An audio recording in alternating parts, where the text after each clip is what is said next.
Hey there guys, this is Dr. Joan with Becoming Canada.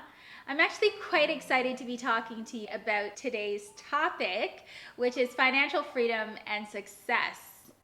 Oftentimes, I get my inspirations for the things that I talk about through my own life experiences. You know, there'll be a moment or an encounter with someone, and from that moment and encounter, there's a lesson that comes forward that I then turn and share with you.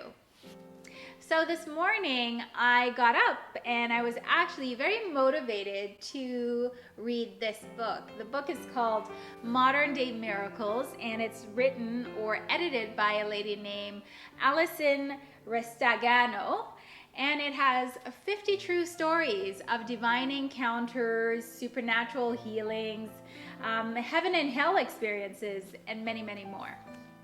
So I started to read the book, and as I got through the first, I think 3 or 4 stories, there was a thought that came to mind. Some of the stories were about people, you know, having things like foreclosures on their home and struggling with that. But at the end of the day, these people were like very grateful and very thankful that miracles had come and they were able to overcome these financial barriers that they were experiencing. And funny enough, the thought that came to mind after reading the first few stories was, Lord, why are your people always struggling financially? If we are spiritually prosperous and abundant, shouldn't that transfer out into a financial prosperity and abundance? That was the question that I had. No sooner had I spoken that question, my sister called. And she was all excited about a book that she had just read or was in the midst of reading, and it was about financial success. And as she would tell me, the woman who has written this book talks about forgiveness. She called me with a suggestion. She said, Joan, if you want to market yourself well, use the financial success angle as the thing or the platform that you build your forgiveness therapy on. I didn't take her up on that suggestion, but something else occurred to me. One of the persons I have never had to forgive was my grandmother. That's how much I hold her in high regard. But as I was speaking with my sister, this memory of a moment from my childhood came back full force. And it was a moment where my grandmother and my grandfather are having an argument. So this was what was happening.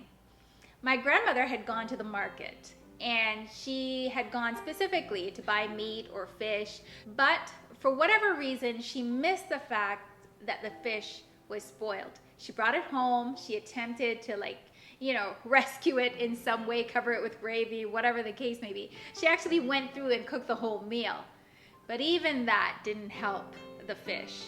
So as it turns out, we couldn't eat and we had to make do with something else that day. But my grandfather was rather upset. He was upset about the wasting of money. And he began to say things like, you know, you should be more careful. You should have been more observant. You should have seen that the guy was selling you spoiled fish. But I'm sitting there as a child, and some of the things that are happening in my little mind is I'm wondering why my grandmother was not more observant. I'm wondering why she's not defending herself. And so this morning, I actually had to march through a forgiveness because I knew this would link to some things that are happening in my life right now, especially as I'm preparing to release my book, 490, Forgive and Live Fearlessly. I wanted to know, what fears do I have about financial success? What ways am I limiting myself financially because of this early moment that I've always had in the back of my mind but didn't know what to do with, right? So I go through the forgiveness process, and at first I write it out, you know, what was happening. And then as I was writing about that, there were other circumstances that came to mind. For example, my grandparents, they had to rely a lot on my mother, who was in Canada at the time and who would send back money, or my father, who every once in a while would give us some financial support. They had to rely on their other children who were in the United States or England. So I'm thinking about all of that, and what I'm desiring for my grandmother and my grandfather is to be completely independent. I'm desiring for them to like start a business that will bring their own income in. I'm in my mind now, and even back then as a child, I'm desiring for us to be wealthy. I'm desiring for us to want nothing. But even so, there are these other things that come to mind. Like, I remember, even though we struggled financially, that other people would always come to my grandmother when they needed to borrow money, or when they needed even something as simple as a meal. Like, I remember right around dinner time, 3 or 4 people would always just happen to show up, and they would stay around the house, sitting on the veranda chairs and those sorts of things until the meal was ready, and they knew my grandmother would offer them something to eat. And so as we move through a forgiveness process, we're always considering things like, what did I want? What did I get instead? How did I feel about it? And why did this person act the way that they did? Today, I did not feel the need to forgive my grandfather. I felt the need to forgive my grandmother, because that was what was connected with financial success and the limits that I would place on myself. Grandma, what did I want from you? Well, I wanted her, in some cases, to be observant. I wanted her to notice when people were taking advantage of her. I wanted her to notice that the guy was selling her spoiled fish. I wanted her to speak up and defend herself to my grandfather. And then in those moments where she's more dependent on others for her survival, I want her to be a financial success. I want her, to be creative. I want her to be productive in some way where she can create her own money. And then in the later years, as she's, feeding all the people on the veranda, I want her to be able to speak up and say, hey, I don't have enough to share. I want her to be able to say, you know what? I'm going to become financially stable. I'm going to become financially successful. And then I can share with you. But right now, I can't share with you, right? And I know that part of her is so good and so true. And it's something I've replicated. I see it in myself all the time. In fact, all of the things that I have just spoken about, I see it in myself. So here I am, and the reason why this matters right now and why the lesson is so important right now is I am publishing my book, 490, Forgive and Live Fearlessly. And one of the things that I desire for this book, and have been writing in my gratitude journal every night for like the last 3 months, is that this book is a bestseller. That this book is a financial success, that not only is it on the New York bestseller list, but that it goes international. And I have even a monetary figure that I put to the success of that book. And this is how forgiveness actually teaches us these wonderful lessons. It's like there are these moments that come forward. Then there's a triggering of a memory. And in order to learn the lessons and break those limitations that we've placed on our lives, we move through a forgiveness process.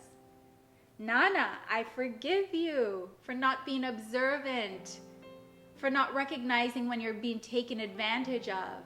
I forgive you for remaining silent when you were being criticized. I forgive you for being dependent on other people for survival. I forgive you for remaining silent when you're giving away your resources even though you don't have them to give. Instead of observing and knowing when a decision about your financial circumstance is good, instead of speaking up and defending yourself, instead of creating your own wealth, instead of saying to folks, when I am financially able and capable and stable, I will share with you, right?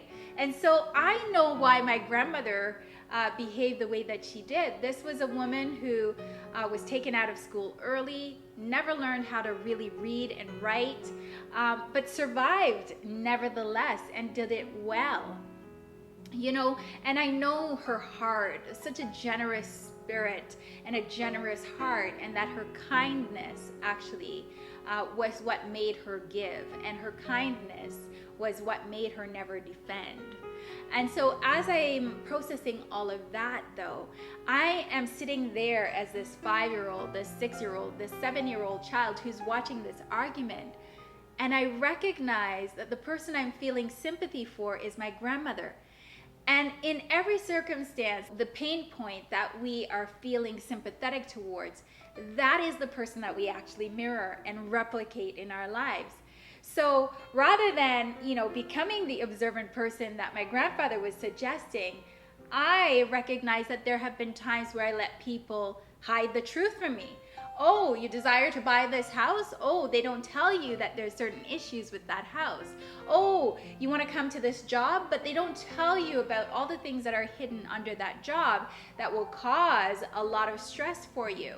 So I begin to see, as I'm moving through the forgiveness process, the ways in which I have replicated the very same pattern that my grandmother had. I see all the times where I'm giving my resources away, but really I should be saying, hey guys, I need to build myself up before I can give this away free. And so as you move through the forgiveness process, you release. Nana, I let go of the feelings of discontentment and disgust that come along with being hungry. I let go of the sense of unworthiness that comes with making mistakes like that, especially when there are financial consequences with that. And so as we move through the forgiveness process, these are the lessons that are slamming you right in the face. And you begin to see the ways in which it has had a ripple effect in your life. So oftentimes I will think of giving away things, even though I should be more concerned about building my wealth and succeeding before then giving my wealth away to other people. And so in all of those ways, immediately I begin to adjust, right? Because the part about the process is to show up and to forgive the other individual, release them, say, I love you, I accept the things that you did, but I don't have to accept them for myself. I want to make a new decision. I want to think about financial success in a totally different way. I desire and want my book to be successful. And in all of these things, I do not want to limit myself or stop that prosperity from coming. So I'm releasing myself from the belief that I must give even though I don't have to give. I'm releasing myself from the belief that I shouldn't double check and triple check the contracts, or I shouldn't double check and triple check who it is that's coming to work for my organization. I am letting go of all of these beliefs that will prevent me from being productive and creative in the ways that I think about wealth, in the ways that I produce wealth, in the ways that I actually, invite wealth into my life. And as I begin to make that new decision, then I turn the forgiveness on myself, right? Joan, I forgive you for the times when you weren't observant. Joan, I forgive you for the times when you were totally dependent on others instead of relying on yourself. I forgive you for all the times when you gave away your resources instead of letting people know this is not the right time. And so in all of those ways now, as we turn the forgiveness on ourselves, we begin to think about all of these moments where we have done a repatterning, a remirroring of the same thing. And so we release ourselves from that. And that's how the forgiveness process actually helps us in a variety of areas in our lives, not just financially, but certainly, because this is the topic that we're talking about, financially, it releases us from some of the strongholds that have been in our lives. It releases us to actually receive the abundance and the prosperity. God desires for every one of us to be spiritually abundant and spiritually prosperous. But when we're in a place of spiritual abundance and prosperity, when we have cleared ourselves of all the toxic emotions that go along with unforgiveness, when we have released ourselves and allowed ourselves to grow in the Holy Spirit, when we have released ourselves and allowed ourselves to begin to look like Christ in every aspect of our lives, what should naturally happen is that we should also begin to make decisions that bring abundance into other areas of our lives, our marriages, our friendships, our career. all of those things are about connecting. When we connect with ourselves, we begin to connect with all other people. And that should mean that we begin to establish working relationships that are good for us, but also good for others. Good for us financially, so that it can bring prosperity and abundance. And so even as I was reading this book this morning, I was desiring and yearning for something for my own life, a release of prosperity and financial abundance into my own life. As you begin to look at all the different aspects of your life that you want change in, you're going to have to look at them and look at the ways in which you've been holding yourself back, the ways in which you've been limiting yourself. One of the things that we have to do on a regular basis is to actually engage in the forgiveness process, because forgiveness is not just about the release, it's about the lessons that come. So I would like to actually thank Allison Restagno for inspiring the thought, which then led to my sister calling and giving me that bit of information, which then led to the triggering of an old memory, which then led to the releasing and now the receiving and the welcoming of financial prosperity and abundance into my life. So, as I have learned my lesson, I hope you will now walk to the mirror, do a forgiveness, and learn the lessons that are embedded there for you as well. Have a wonderful afternoon.